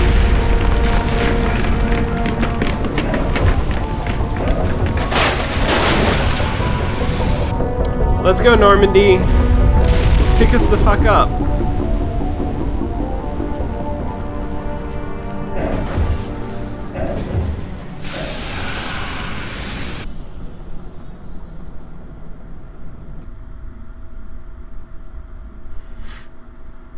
Too close, Commander. 10 more seconds we would have been swimming in molten sulfur.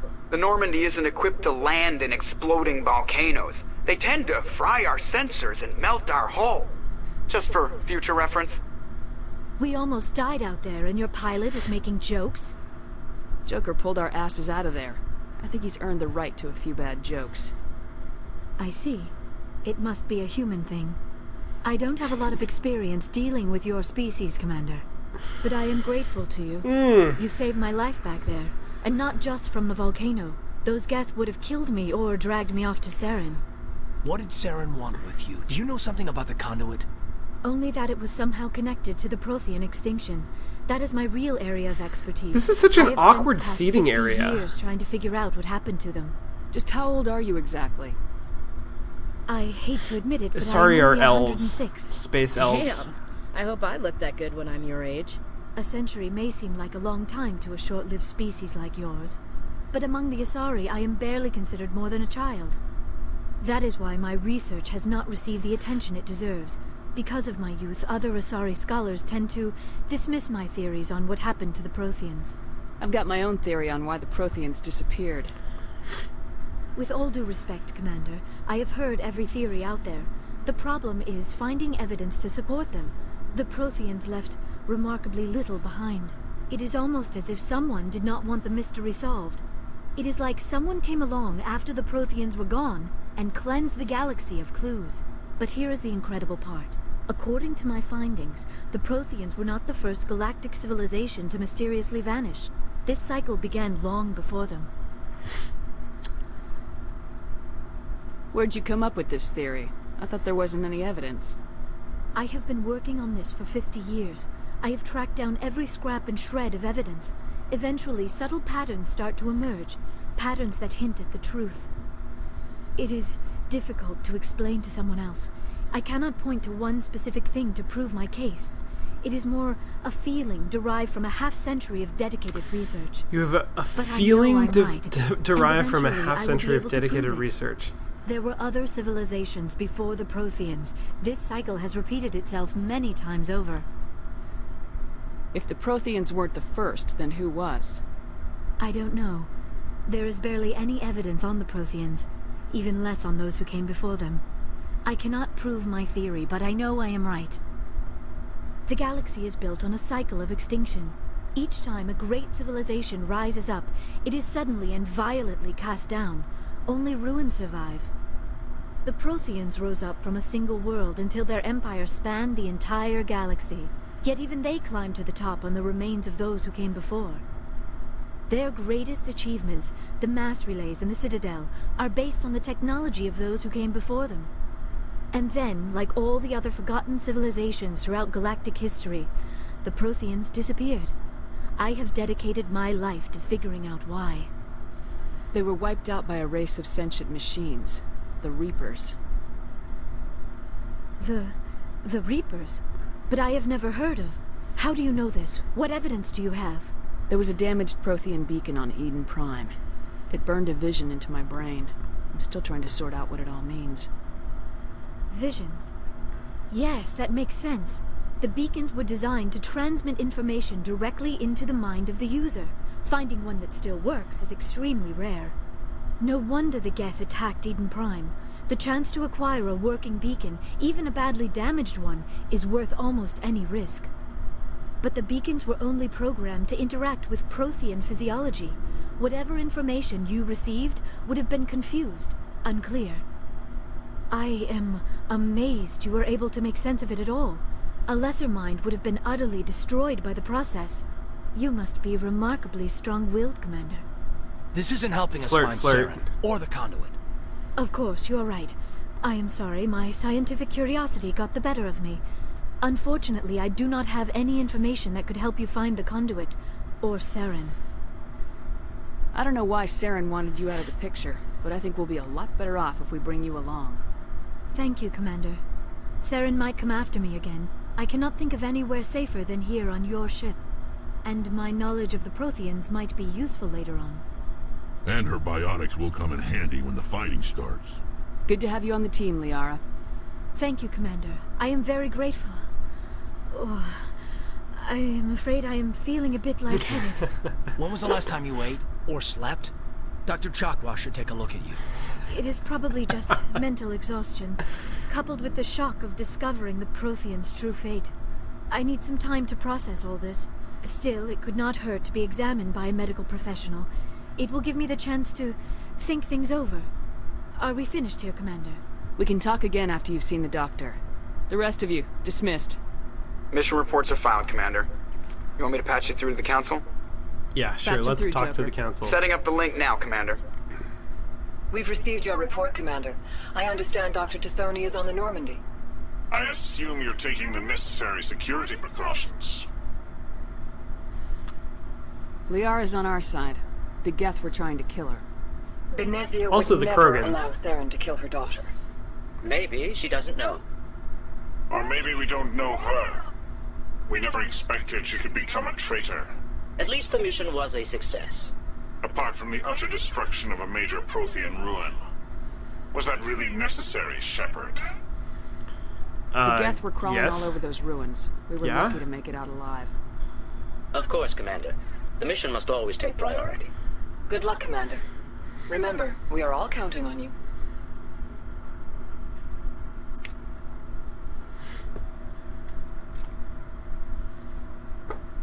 I just click on things to get experience points.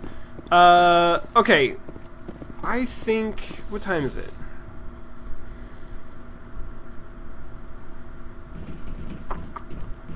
Maybe we'll do 1. So, that was our first questing segment, right? That was the first questing chapter. And now we have our first sort of like hub chapter where we get to talk to everybody and potentially progress all of those relationships forward. Let's talk to Liara. If I can find her. I guess she's down. Oh, yeah. She's down here.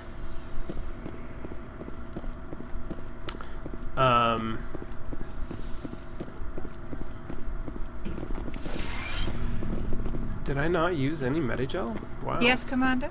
Is there something you need? No. I should go. Goodbye, Commander.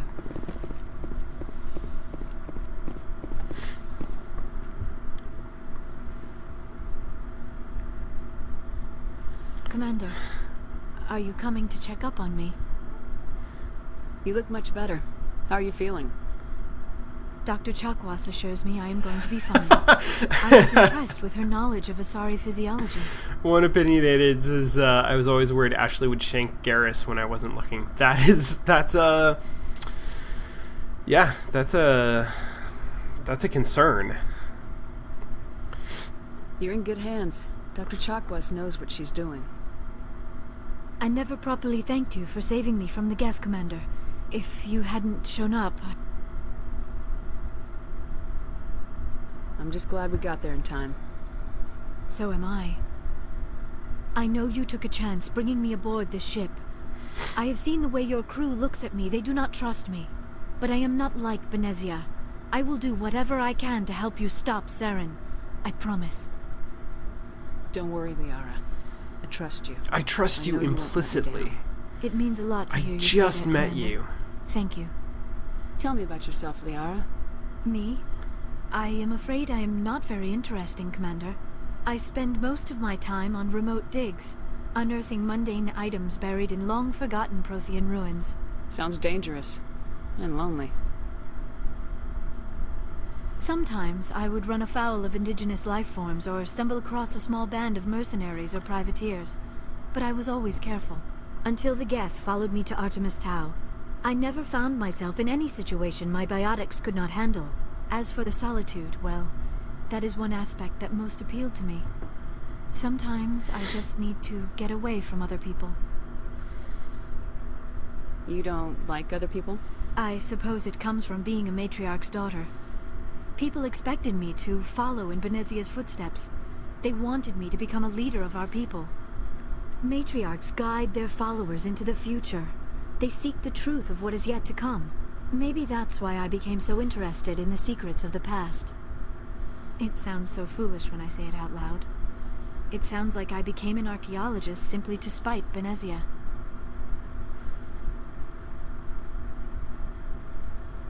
You must enjoy something about it. I love my work. Seeking out history's lost secrets has a special appeal for me.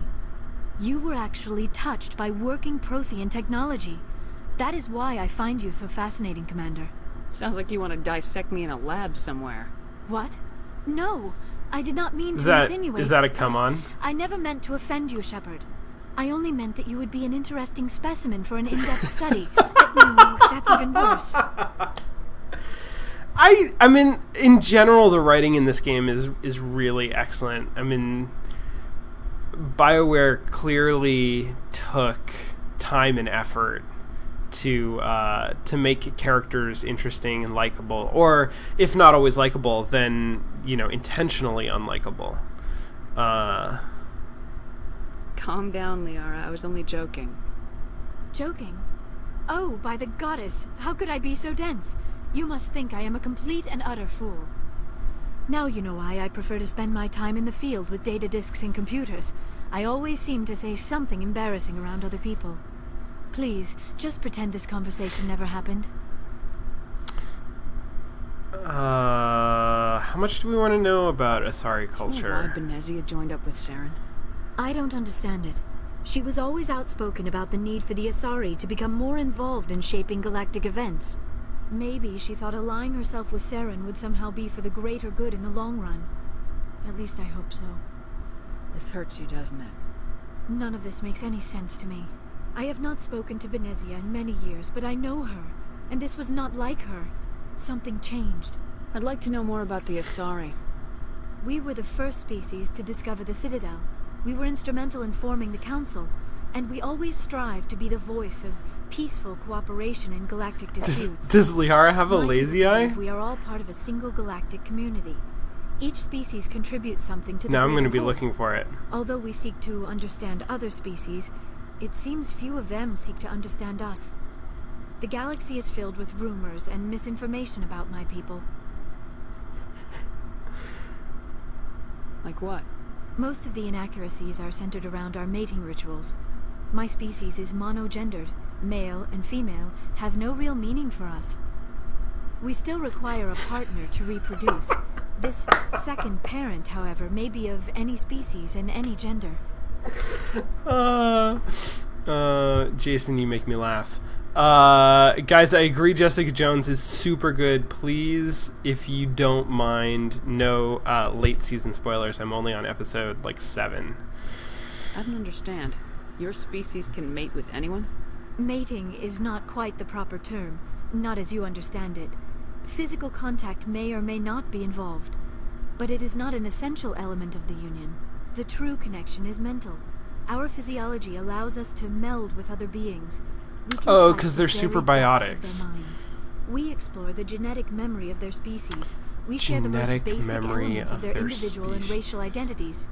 We then pass these traits. I don't think that's what genetic memory means. It is how we learn to grow as a species and how we develop a greater understanding of other races. What happens to your partner after the union? Every relationship is different. Some unions are a single encounter with both parents parting ways afterwards. Others can be more long-term. Sometimes an Asari and her partner will stay together for many decades. Do you know who Matriarch Benezia chose as her partner? She rarely spoke of her partner. Though I know my father, if you want to use that term, was another Asari. It's interesting that the term father was brought up in my dialogue selection, although Shepard didn't actually use it. And then Liara brings it up almost as though Shepard had used it. That's interesting. I'm playing Mass Effect instead of binge watching Jessica Jones, so that's my trade-off. Benezia never told you her partner's name? Union with our own kind is no longer common, not for the purposes of reproduction. Most Asari believe it weakens our species. Asari daughters inherit racial traits from the father species. If both parents are Asari, then nothing has been gained, or so conventional wisdom would hold. I am what is sometimes called a pureblood, though no Asari would ever be cruel enough to say the word to my face. It is a great insult among my people. It is possible Benezia's partner was embarrassed by their union. She may have been too ashamed to publicly acknowledge me as her offspring. Maybe she wanted to meet you but couldn't. Something could have happened to her. Maybe she passed away. You might be right. I hope you are. But I have no way to know for sure. Benezia never spoke of her partner. Whatever happened, it caused her too much pain to dwell on it. She raised me by herself, though that is not uncommon. Many Asari raise their children alone, particularly if the father species is short-lived. Often the partner will pass on long before the child reaches maturity. I forget if we ever find out more about Liara's, like, biodad. Certainly she gets into a position where she could find out information on people, but I don't remember that plot.